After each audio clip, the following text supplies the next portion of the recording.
तो बच्चों, कैसे हैं आप सब। आज शास्त्री प्रथम खंड की कक्षा लेने जा रहा हूं और हम अभी निर्मला उपन्यास पढ़ रहे हैं और इस उपन्यास के माध्यम से प्रेमचंद के बारे में भी जानकारी लेनी है कि प्रेमचंद किस विधा के लेखक थे, उनका जोनर क्या था और प्रेमचंद को कथा सम्राट क्यों कहा जाता है।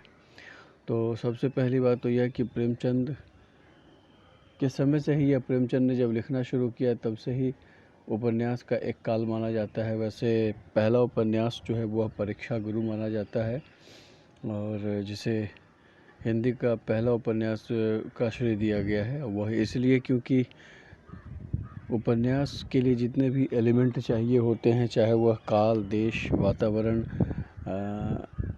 अथवा कथोपकथन, ये सारी चीज़ें जो हैं वह किसी भी उपन्यास में पहले देखने को नहीं मिलती थी। लेकिन परीक्षा गुरु ने पहला अंग्रेजी ढंग का उपन्यास लिखा। मैं आपको ये भी बताता चलूँ कि उपन्यास मुख्य रूप से यूरोप की देन है। हमारे हिंदी साहित्य में उपन्यास या भारतीय साहित्य में उपन्यास की कोई जगह नहीं थी।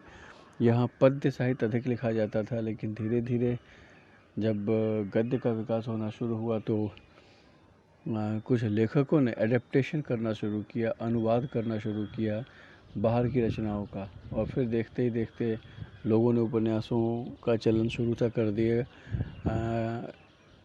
इसमें 1891 ईस्वी में मुजफ्फरपुर के रहने वाले देवकीनंदन खत्री ने जब चंद्रकांता उपन्यास को लिखा था तब पाठकों में एक होड़ सी मच गई थी इसे पढ़ने के लिए। और ये एक किंवदंती ही है कि इकलौता यह उपन्यास है जिसको पढ़ने के लिए या जिसे जानने के लिए काफ़ी लोगों ने हिंदी या उर्दू सीखनी शुरू कर दी थी। यह उपन्यास इतना प्रसिद्ध हुआ था, लेकिन कहीं ना कहीं इस उपन्यास में भी तिलिस्मी और यारी चीज़ें थी जो कि लोगों का सिर्फ एक मनोरंजन ही कर सकती थी। इससे साहित्य को या फिर समाज को कुछ फ़ायदा नहीं हो रहा था। उसके बाद एक करके एक बहुत सारे ऐसे लेखक हुए जिन्होंने नॉवेल्स लिखी, जिसमें धूर्त रसिकलाल है। बहुत सारी ऐसी कहानियां हैं। एक अजान सौ सुजान हैं, परीक्षा गुरु हैं, लेकिन इन्हें उपन्यास का दर्जा नहीं दिया गया। फिर बाद में जब प्रेमचंद ने लिखना शुरू किया और उनकी पहली रचना जब सेवा सदन आई, तब लोगों में कौतूहल सा मचना शुरू हो गया और लोगों को यह सोचने पर इस उपन्यास में मजबूर कर दिया कि हमारे देश की जो व्यवस्था है और हमारे देश में जो कृषकों की और मज़दूरों की जो स्थिति है, दशा दिशा है, उस पर इस उपन्यास ने पहली बार कटाक्ष किया और सोचने पे पाठकों को मजबूर किया। और देखते ही देखते प्रेमचंद सबके चहेते कब बन गए किसी को पता ही ना चला। प्रेमचंद ने वैसे तो काफ़ी उपन्यास लिखे और उन्होंने जितने भी उपन्यास लिखे उन्होंने कृषकों को, मज़दूरों को ध्यान में रख कर ही लिखा है। बहुत सारे ऐसे मुद्दे थे जो कि उस समय देश में ट्रेंड कर रहे थे, जैसे सती प्रथा थी, विधवा विवाह को इन्होंने प्रश्रय दिया। राजा राम मोहन राय और भारतेंदु हरिश्चंद्र से काफ़ी वह प्रभावित थे। ईश्वर चंद्र विद्यासागर, दयानंद सरस्वती, इन लोगों के कार्यों को देखकर प्रेमचंद काफ़ी प्रभावित थे और इसी कारण उन्होंने अपनी कहानियों में या अपने उपन्यासों में इन चीज़ों को जगह दिया। प्रेमचंद ने 3-4 चीज़ों पे बहुत फोकस किया, जैसे अनमेल विवाह पे। छोटी अवस्था में किसी लड़की की जो शादी करवा दी जाती है और वह मर्द अगर उससे 3 गुना बड़ा हो तो उसकी मनोदशा क्या होगी। क्या लड़की जो है वह अपने सपने नहीं संजो सकती, उसे अपने जीवन को अपने तरीके से जीने का अधिकार नहीं है। इन्हीं कुछ प्रश्नों को लेकर प्रेमचंद ने हमेशा लिखना शुरू किया। उसके बाद उन्होंने भूमिहीन कृषकों को लेकर भी काफ़ी रचनाएं लिखी हैं, जिसमें उनकी कालजयी रचना या उपन्यास का एक माइलस्टोन कहा जाने वाला उपन्यास गोदान आता है और गोदान उनकी सबसे आखिरी रचना भी है। इसे कृषकों का महाकाव्य भी कहा जाता है। गोदान का होरी हो अथवा रंगभूमि का सूरदास हो अथवा सेवा सदन के सुमन हो, निर्मला की स्वयं निर्मला हो, इन सबों की अपनी एक वेदना है और इस वेदना को प्रेमचंद ने बखूबी दिखाने की कोशिश की है। प्रेमचंद ने जिस वाद में लिखना शुरू किया था वैसा कोई वाद ट्रेंड नहीं कर रहा था, लेकिन जब उन्होंने लिखना शुरू किया तो जो आलोचक थे उन्होंने पहले तो आलोचना की, लेकिन फिर बाद में उन्हें लगा कि नहीं, इन्होंने एक ऐसी परंपरा शुरू की है, एक ऐसी परिपाटी शुरू की है जो मज़दूरों और किसानों के हक़ की बात कहती है, जो कुछ ऐसी बात कहती है जो पाठक को अपने दिल के करीब वो बातें लगती हैं। और यहाँ से आदर्शोन्मुख यथार्थवाद की परंपरा का विकास हुआ। यहाँ एक नए शब्द से आपका परिचय मैं करवा रहा हूँ, आदर्शोन्मुख यथार्थवाद। यह है क्या? तो आदर्शोन्मुख यथार्थवाद वह है ऐसा व्यक्ति जो सब कुछ अपने सामने होता हुआ देख रहा है, लेकिन उसकी विवशता है, उसका एक स्वभाव ऐसा है कि वह उस विपत्ति के खिलाफ लड़ भी नहीं सकता है, वह सिर्फ उस जगह को सिर्फ देख सकता है। जैसे मैं उदाहरण के लिए आपको गोदान के होरी के बारे में बताना चाहूँगा। गोदान के होरी का यथार्थ यह है कि होरी एक किसान है और उसकी अपनी एक ख्वाहिश है, अपनी एक छोटी सी इच्छा है उसकी कि उसके घर पे गाय बंधी हुई हो। और इसी बात को लेकर, चूँकि वह किसान है और वह चाहता है कि बस वह जब सवेरे उठे तो उस गाय के दर्शन करे और एक सेर दूध पिए उस गाय का, और किसान होने के कारण लाजिम उसका ये हक है। किंतु उस गाय को पालने की जब वो मन में इच्छा करता है तो उसके सामने अनेकों नेक परेशानियां आती हैं, और जितनी परेशानियों को वह सुलझाता जाता है वह एक के बाद एक उलझती चली जाती हैं। गोदान में होरी का पहले गाय लाना, उसके भाई द्वारा उस गाय को मार देना, उसके बाद गोबर का होरी से मोहभंग हो जाना, गोबर का शहर जाना, शहर में एक क्रांतिकारी उसका एक कदम उठाना, माता दीन जैसे कुछ ऐसे लोग जो कि वहाँ रह रहे हैं उस गांव में, होरी को परेशान करना, कभी लगान के नाम पे, कभी भू राजस्व के नाम पे।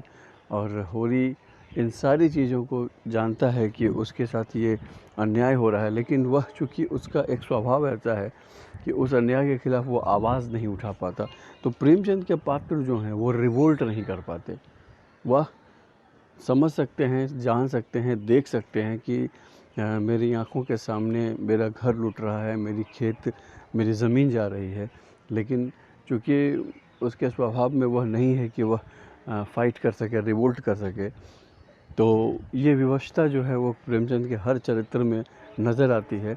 और यथार्थ यह है कि प्रेमचंद जानते हैं कि इस व्यक्ति के अंदर या इस व्यक्ति की जो आर्थिक स्थिति है वो आर्थिक विपन्नता की स्थिति है, और परेशानी का सबब ये है कि इस आर्थिक विपन्नता को देखते हुए भी वह कुछ नहीं कर सकता, और धीरे धीरे उसकी स्थिति बद से बदतर होती चली जाती है। और जिस बेटी को कभी वह एक अच्छे घर में भेजने के सपने जो होता है, लेकिन वो सपना पूरा नहीं हो पाता, गाय के इंतज़ार में उसका पूरा खेत बिक जाता है। और जब उसे ऐसा लगता है कि अब मेरी बेटी का ब्याह कहीं नहीं होगा, तब जब उसे एक लाला के द्वारा ऑफ़र दिया जाता है, माता दीन के द्वारा, तो वह अपनी उस छोटी सी बच्ची का विवाह उस दोजूहे व्यक्ति से करवा देता है।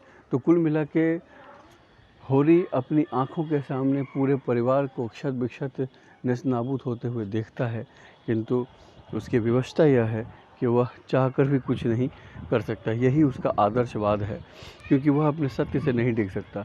उसका मानना यह है कि अगर वो लोग गलत कर रहे हैं तो मैं कैसे गलत कर सकता हूँ।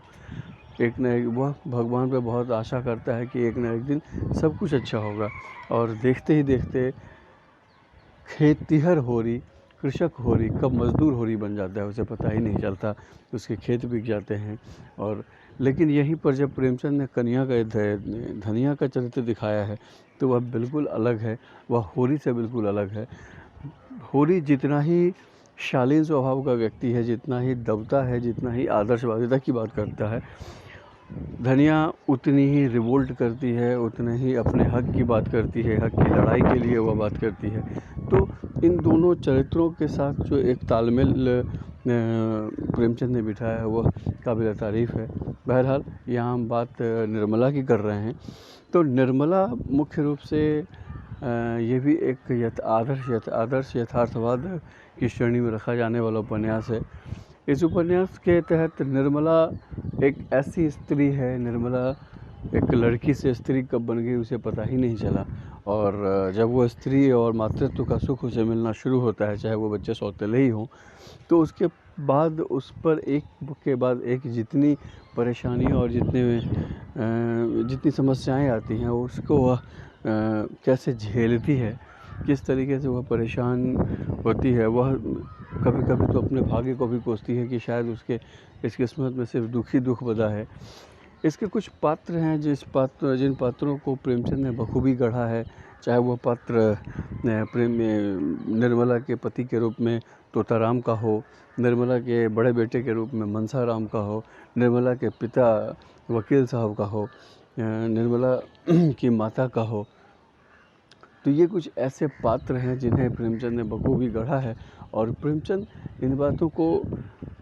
इन पात्रों के माध्यम से ये समझाते हैं कि ऐसे पात्र समाज में कहीं ना कहीं आपको ढूंढने से मिल ही जाएंगे।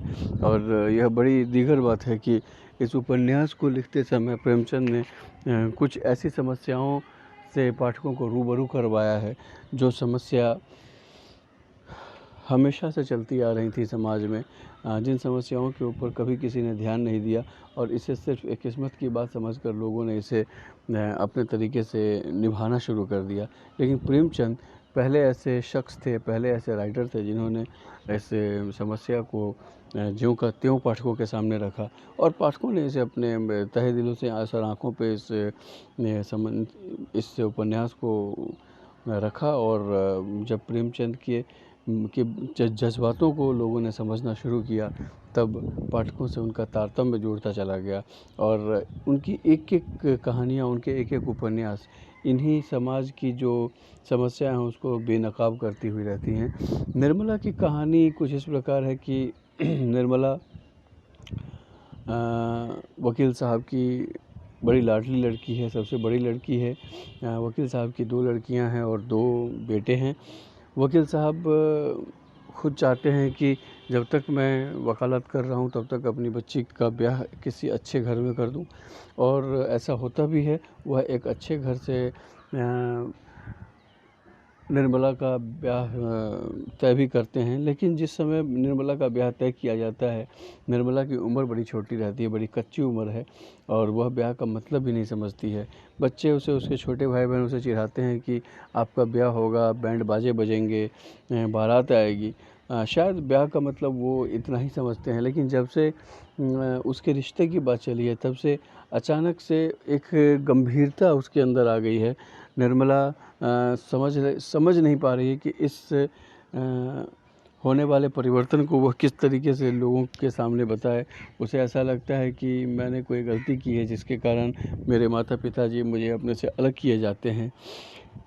इसकी मनोदशा से दूर जो वकील साहब हैं, वह चूँकि दहेज का कोई डिमांड नहीं की गई थी, इसलिए वकील साहब दिल खोल कर खर्च करना चाहते हैं ताकि बारातियों के स्वागत में कोई कमी न रह जाए। और यहाँ जो एक सबसे बड़ा मुद्दा प्रेमचंद ने उठाया वो दहेज का मुद्दा है।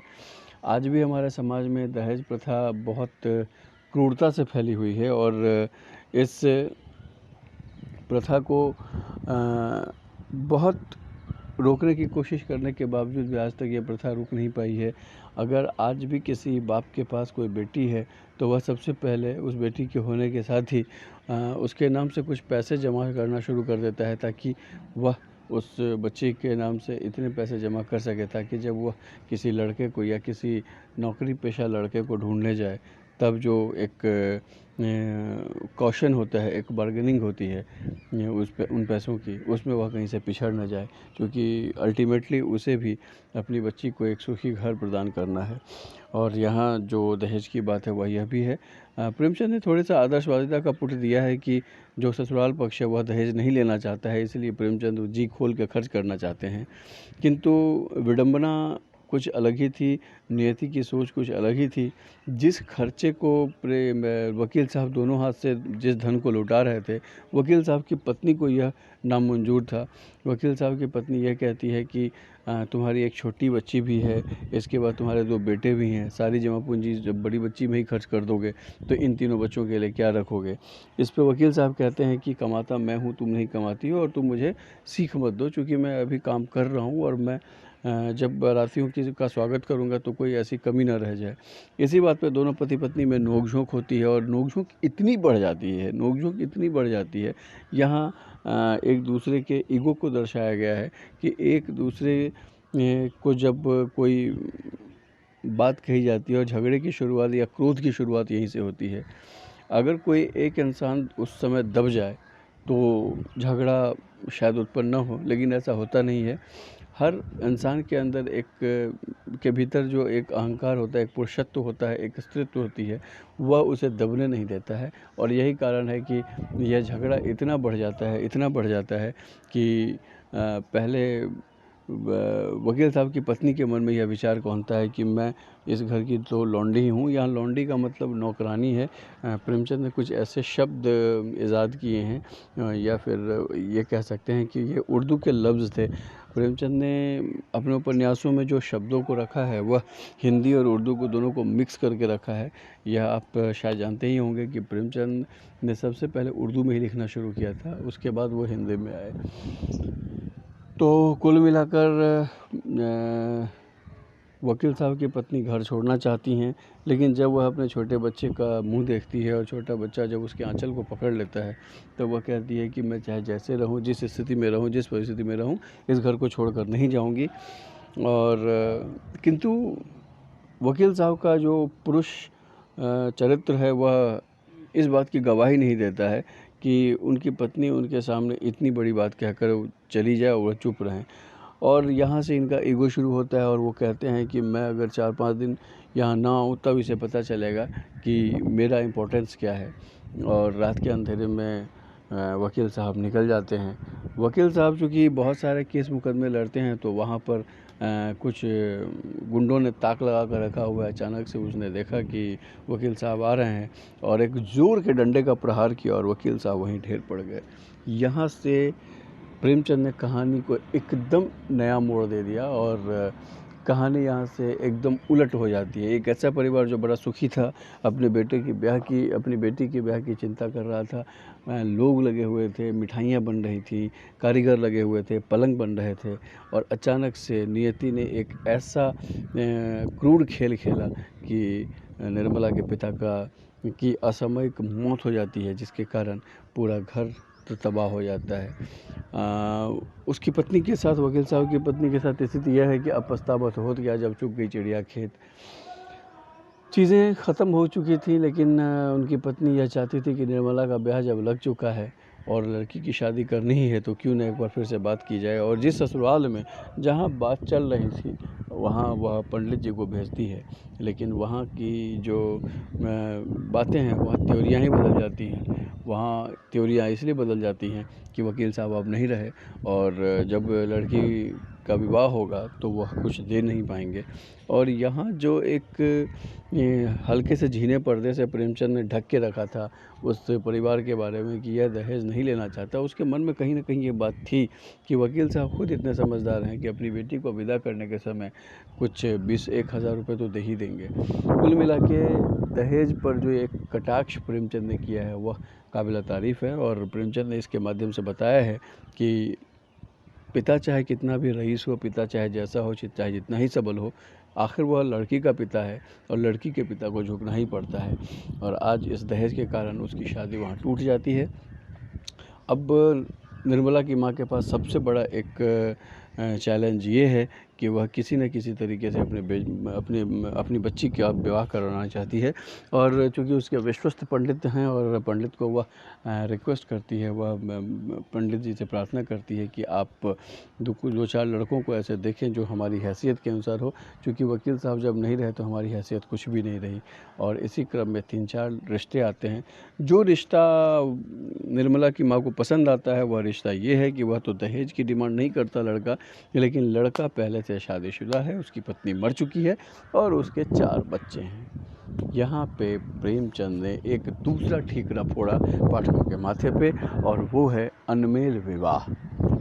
दहेज की कमी के कारण, पैसे की कमी के कारण, दहेज न दे पाने के कारण जिन बेटियों को लाड़ प्यार से पाला जाता है, आज उसी बेटी को बोझ समझा जा रहा है और उस बेटी को आनन फानन में सिर्फ ऐसे इंसान के हाथ मढ़ा जा रहा है जो उसके पिता के उम्र का है। और आनन फानन में निर्मला का ब्याह हो जाता है, और जब निर्मला का ब्याह हो जाता है तब निर्मला पे दुखों का पहाड़ टूट पड़ता है, क्योंकि वह और उसके पति जो तोताराम है वह उस शख्स से कभी जुड़ ही नहीं पाती है, क्योंकि उसे हमेशा यह लगता है कि जिस उम्र के इंसान को मैं अपने पिता के रूप में देखती थी, आज मैं उसके साथ दाम्पत्य जीवन में कैसे बन सकती हूँ, वो बातें कैसे हो सकती हैं जो कि एक दाम्पत्य जीवन में एक पति पत्नी के साथ होती हैं, वह मैं इस इंसान के साथ कैसे कर सकती हूँ, क्योंकि यह इंसान तो मेरे पिता की उम्र का है। और यहाँ से निर्मला के अंदर जो मनोदशा चल रहा होता है, तोताराम पूरी कोशिश करते हैं कि निर्मला को खुश रखें, वह सैर सपाटे भी ले जाते हैं, वह सिनेमा दिखाने ले जाते हैं, लेकिन इसका निर्मला पर कोई असर नहीं पड़ता। और जो एक लक्ष्मण रेखा है दाम्पत्य जीवन की, उसको वो उन्हें पार नहीं करने देती है।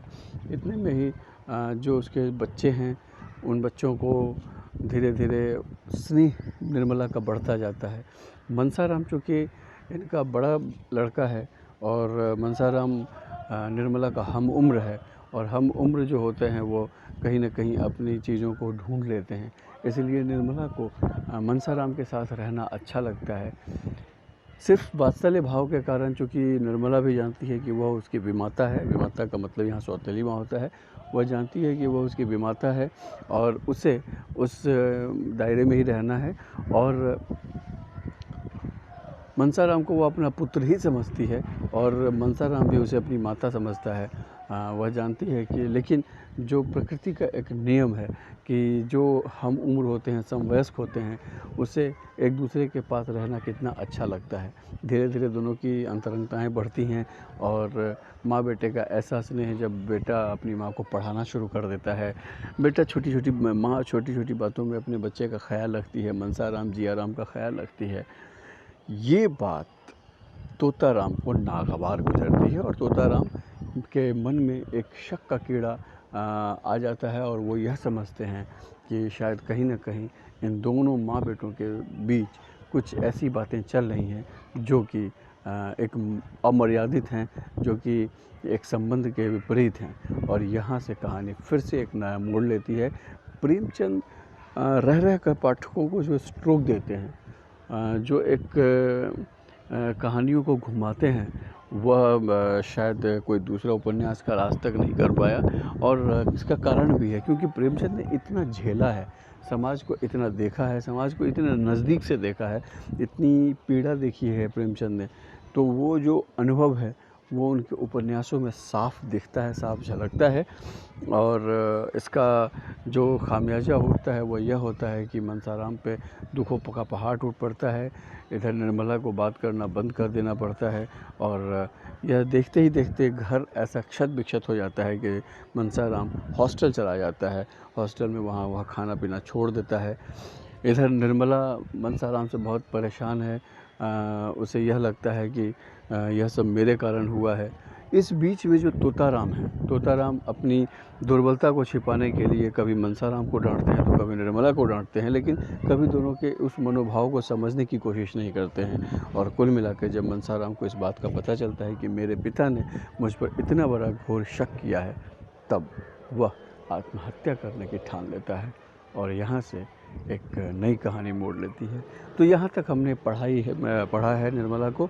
निर्मला के कुछ उपन्यास के पात्र हैं, जैसे तोताराम, मनसाराम, निर्मला स्वयं, वकील साहब। तो इन सारे पात्रों को आपको एक से इकट्ठा रखना होगा। आपको समझना होगा कि इन पात्रों के माध्यम से प्रेमचंद क्या कहना चाहते हैं, क्या बोलना चाहते हैं।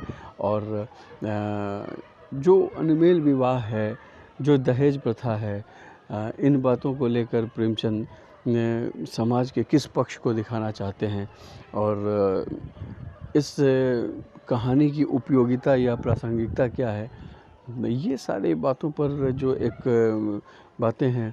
हो सकता है कि आपको परीक्षा में यह भी पूछा जाए कि निर्मला पाठ का सारांश आप लिखिए, या फिर यह भी आपके पाठ में, आपके प्रश्न पत्र में आए कि मनसाराम के चरित्र की व्याख्या कीजिए।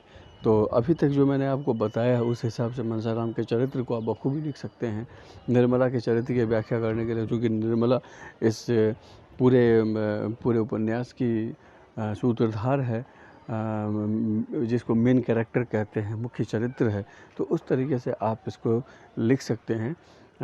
निर्मला उपन्यास आदर्शोन्मुख यथार्थवाद के अंतर्गत आता है। प्रेमचंद ने कितने उपन्यास लिखे हैं ये मैंने आपको पहली कक्षा में बताया था। प्रेमचंद का जन्म कब हुआ, प्रेमचंद की मृत्यु कब हुई, ये सारी बातों को हम एक साथ रख सकते हैं, और इसमें आपको कुछ प्रश्न देखने को मिल जाएंगे। वस्तुनिष्ठ प्रश्न भी पूछे जा सकते हैं आपसे, कुछ एक ऐसे संवाद दे दिए जा सकते हैं और पूछा जा सकता है कि यह संवाद किसने कहा है और क्यों कहा है, इसके किस परिप्रेक्ष्य में इसे कहा गया है। तो इन सब बातों को देखते हुए मैं कल से कुछ प्रश्न पत्र पर जिक्र करना शुरू करूंगा, और कुछ बैक ईयर्स के प्रश्न पत्र लूँगा और एक के बाद एक उसको डील करना शुरू करूंगा, ताकि आपका जो कॉन्सेप्ट है वो पूरा क्लियर हो जाए। तो आज के लिए इतना ही। मनसा, अगर मेरे पास समय मिला तो फिर हम निर्मला के ऊपर डिस्कशन करेंगे, इसके आगे चलेंगे। बहुत बहुत धन्यवाद।